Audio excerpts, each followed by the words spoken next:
वंदे मातरम। नमस्कार, जय श्री राम। पुणे में, महाराष्ट्र का नगर है पुणे।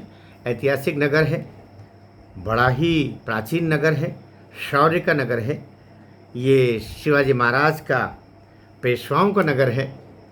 वहाँ से एक खबर ने मुझे विचलित किया, तो मैंने सोचा कि आपसे मैं बात करूं और ये वीडियो आप तक मेरा पहुँचे, इसी आग्रह से। अभी पेशवाओं का जो महल है, पेशवाओं का नाम आते ही सभी एक ऐतिहासिक पृष्ठभूमि हमारे सामने आ जाती है। शिवाजी महाराज और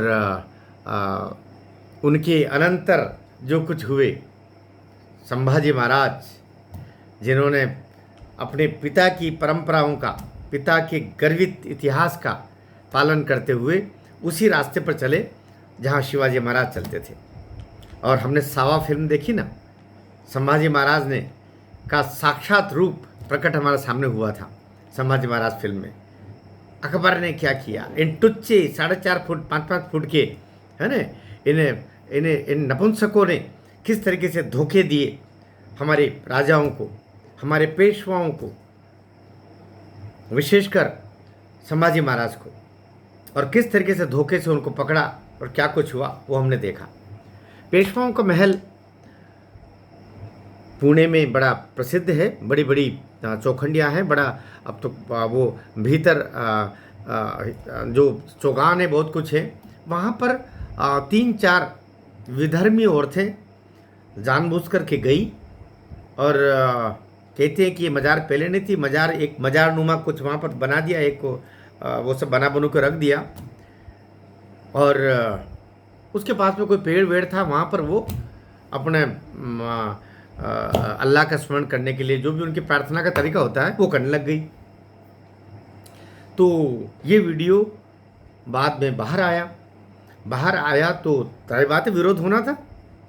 भाई, आप पूजा आपको करना है, ईश्वर की आराधना करना है, तो आप अपने धर्म ग्रंथों में जो दिया गया है उसके आधार पर चलिए ना।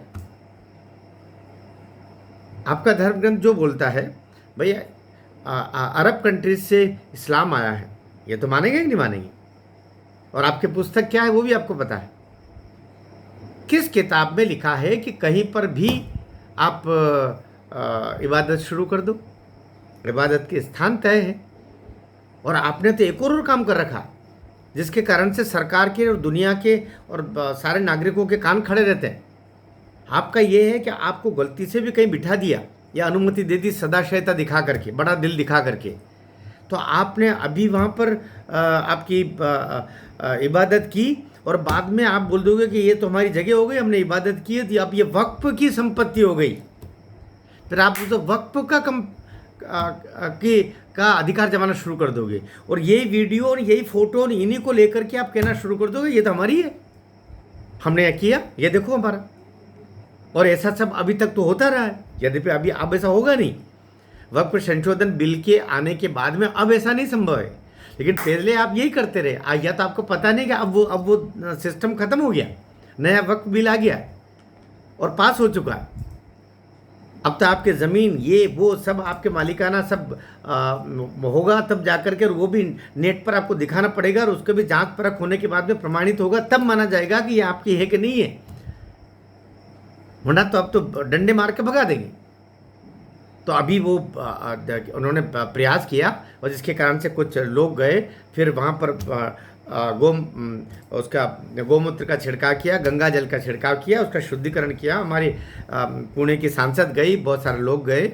लेकिन ऐसे लोग क्यों करते हैं? बात यह है कि ऐसा क्यों करते हैं?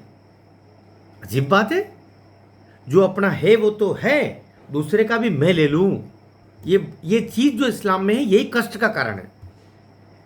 मेरी औरत तो मेरी औरत, दूसरे की औरत भी मेरी औरत, मेरा घर तो मेरा घर, दूसरे का घर भी मेरा घर, मेरी ज़मीन तो मेरी ज़मीन, दूसरे की ज़मीन भी मेरी ज़मीन। जड़ झगड़े की यही है, जिसके कारण से सारे फसाद हो रहे हैं। तो इनको समझाओ भाई, तुम्हारे बहुत मुल्ला मौलवी बहुत सारे लोग रहते हैं, उनको समझाओ कि क्या है।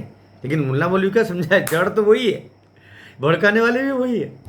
तो लाइन पर आओ, ज़रा ठीक बात नहीं है। और पुणे में जो हुआ उसकी हम भर्त्सना करते हैं। और वो 3-4 महिलाएं जो भी थे उनको भी धरपकड़ होनी चाहिए और इलाज होना चाहिए। और यूपी बाबा के कानून के हिसाब से इलाज होना चाहिए, तभी सुधरेंगे, सुधरने वाले नहीं वरना। आपको वीडियो कैसा लगा? अच्छा लगा हो तो शेयर कीजिएगा, हिम्मत मेरी है, थोड़ा तो साथ दीजिए ज़रा सब्सक्राइब करके और शेयर करके। भारत माता की जय।